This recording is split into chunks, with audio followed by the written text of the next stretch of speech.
Hello, this is Chris Englert from the Naval Research Laboratory. I'd like to give you a brief introduction to MIGHTI, the wind and temperature instrument that is on the ICON satellite. Then I will hand off the mic to Brian Harding from the University of California, Berkeley, who will show you some of the first results. The ICON mission, of course, was designed to explore the space environment near Earth and to discover the sources of its remarkable variability. There are 4 instruments on board, one of which is MIGHTI, to measure the horizontal wind vector profiles and the lower thermospheric temperature. In order to do that, we use naturally occurring air glow emissions of oxygen, the oxygen red and green line, and the oxygen A band. There are actually 2 identical sensor units, MIGHTI A and MIGHTI B, that allow us to measure the wind vector profile, and I will show that in a few slides. Here's a picture of the satellite, fully integrated. The instruments are shown on top here. Now it is flying in orbit with the instruments on the bottom side of the satellite.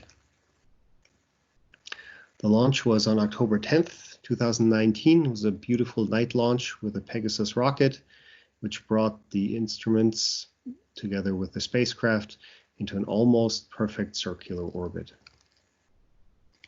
Now, how do we measure winds?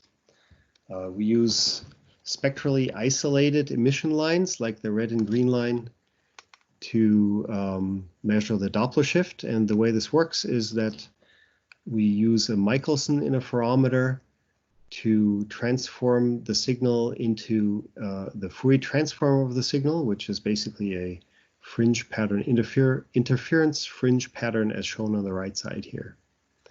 Now a small Doppler shift of this emission line changes the spatial frequency of this fringe pattern by just a tiny little bit. So it's almost indistinguishable at low optical path differences, but at higher optical path differences, you can see a cumulative phase shift. And that is really what we're measuring. We're measuring the phase shift of this fringe pattern, which tells us about the wind. And there are a few pictures down here of integrated monolithic dash interferometers that are flying on ICON. The size of this is about the size of my fist when it's integrated in this holder. For the temperature, we use the fact that the shape of the oxygen A band is changing with temperature. So the spectral shape is changing according to this figure that is shown right here. And we just have a few filters that are about 2 nanometers wide on the band, and then 2 more on the sides to get the background contributions. And the relative signals of these filter channels give us the information about the temperature. Now the measurement geometry is depicted here. One MIGHTI line of sight is pointing 45 degrees from the velocity direction, typically to the northern hemisphere. And then MIGHTI B looks backward 135 degrees from the velocity direction of the satellite. And about 7 minutes or so apart, those 2 lines of sight sample the same area in the atmosphere, the same tangent point location. And each one of those measurements makes a determination of the wind speed in the direction of the line of sight. And the combination of those 2 give us the wind vector profile. Now this is what the raw data actually looks like. There are 2 exposures shown here, one MIGHTI A and one for MIGHTI B. On the left-hand side, you see the green line fringe patterns, and on the right, the red line fringe patterns. And on the bottom right here, you see an area that is used to measure the temperatures, and you can recognize the 3 channels on the band and then 2 channels on the edges here for the background signal. The MIGHTI A picture shown here is actually with calibration lamps on. There are 2 onboard calibration lamps which allow us to track and correct for the thermal drift of the interferometer. There are a few points I want to make here. All altitudes are sampled at the same time, so there's no scanning mirror that points the line of sight up and down. Every tangent altitude is measured by a different instrument, meaning that the signal goes through different parts of the optics and is detected by a different part of the detector, which means that cross-calibration of the altitudes is key to get the right inversion results. And lastly, to give you an idea of the magnitude of Doppler shift and fringe phase shift that we're looking at here, if you assume a Doppler shift equivalent to about 100 meters per second, that causes a phase shift of only about 1/400th of a fringe. So really small change. That's why we really have to be worried about understanding the instrument completely and correcting all little thermal effects, for example. And this is exactly what it was built for. Now, at this point, I'd like to give the mic to Brian Harding, who will show you some of the first results. Over to you, Brian. Hello, everybody. This is Brian Harding from the Space Sciences Lab at UC Berkeley. Here I'm showing 1 day of MIGHTI zonal winds. That's the east-west component of the wind vector, from 90 kilometers up to 300 kilometers. This plot's organized by solar local time and shows about 15 orbits that compose a day.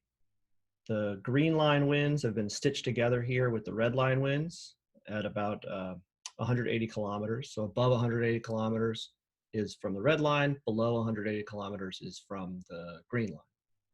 You can watch as the spacecraft goes from midnight, which is here on the left, across the dawn terminator to the day side, which is here in the middle.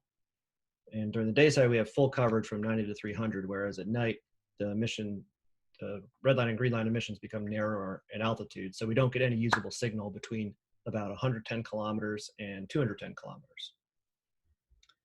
The precession of the orbit is slow, of course, relative to an orbit. So when the spacecraft completes one orbit and comes back around to the same local time, it's at approximately the same latitude, almost exactly. That has an important implication here in that if the entire thermospheric wind structuring were due to migrating tides or other sun synchronous structures, each one of these orbits should look exactly the same. It should have the same pattern. But nevertheless, there's an incredibly rich variety of longitudinal variability that's exhibited here.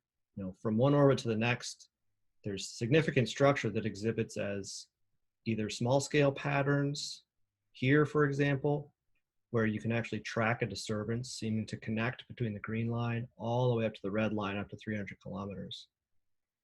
Or the other pattern of variability is these very strong winds organized in narrow shear layers, sometimes only several kilometers in altitude and reaching up to 150 meters per second. So with a single satellite, it's difficult to tell whether the structures you're seeing changing from one orbit to the next, or even along the orbit, are due to spatial variability or temporal variability. But one way to disambiguate that is to look at multiple days. So here I'm switching back and forth between February 2nd and February 3rd, 2 days, same data. And again, the precession is slow. So on consecutive days, you're sampling you're basically sampling the same locations on Earth. It's clear from these data that some of these shear layers, these localized, narrow, strong winds, seem to persist, where from one day to the next, so for at least 24 hours. Yet other structures vary significantly from day to day. They show up one day and the next day they're gone. So it's as if some of these structures are pinned to the Earth. This particularly strong layer here seems to be localized off the east coast of the United States, up here in the mid-latitudes. So these strong shear layers, of course, have been seen before, and particularly by chemical release trails. But these MIGHTI data show that they're ubiquitous. Even in daytime, even at low latitudes, and they're widespread. They exist over thousands of kilometers of horizontal distance, and they last for 24 hours. They're there the next day. So this kind of variability is really a key science target for ICON. In particular, how it will drive the variability in the dynamo electric fields and therefore variability in the ionospheric density. This is some work by Jonathan Makela comparing our MIGHTI winds to ground-based observations of the wind. So he compared 74 coincident observations between MIGHTI and this ground-based Fabry-Perot in Urbana, Illinois. Of course, there's very different viewing geometries involved here. The Fabry-Perot looking up measures some sort of altitude integral of some weighted average wind. But since MIGHTI is able to actually resolve the altitude profile, it can be used to predict what altitude weighted wind the Fabry-Perot should measure. And then you can compare that to the actual measurement. And that's this plot here on the bottom left. So each one of these dots is a coincidence or a near coincidence within a couple hundred kilometers of MIGHTI tangent point with the FPI 250 kilometer Pierce point. So there's really a remarkable agreement here given the differences in the viewing geometry. So that's very encouraging. The slope is near 1, which of course means that the variations seen by the FPI match the variations seen by MIGHTI. More exciting though is the fact that it validates the zero wind reference. All interferometers have this challenge of defining their zero reference. You know, what is the phase that corresponds to a Doppler shift of 0? The fact that the y-intercept is as small as near 0 here means that the MIGHTI zero reference currently used for this data product matches the FPI zero reference, which was used by assuming that the long-term vertical wind averages to 0. So that's encouraging. This is just one example. He has many more, and I'll encourage you to go see his talk in the Concert 2 session on Wednesday. So just to wrap up, MIGHTI is not the first space-based wind sensor. It follows in the footsteps of previous successful observations by Hardy, Windy, and Tidy. It takes advantage of advances in detector technology as well as instrument development.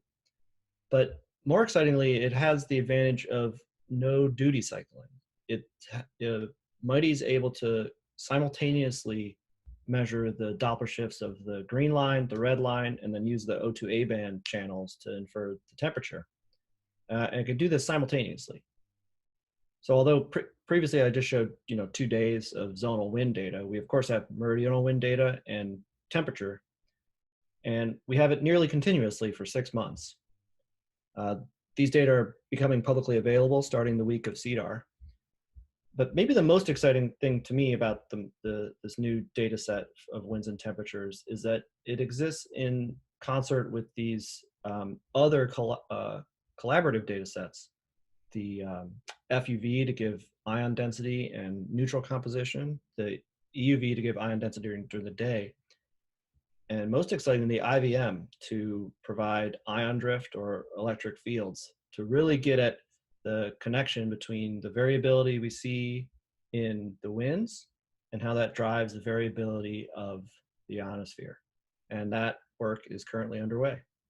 If you're interested in using the MIGHTI data or any of the ICON data products, I'd encourage you to attend the ICON session of the data tutorial, where we'll be going in depth into each of the data products, the do's and the don'ts, and to help get you started. Thank you.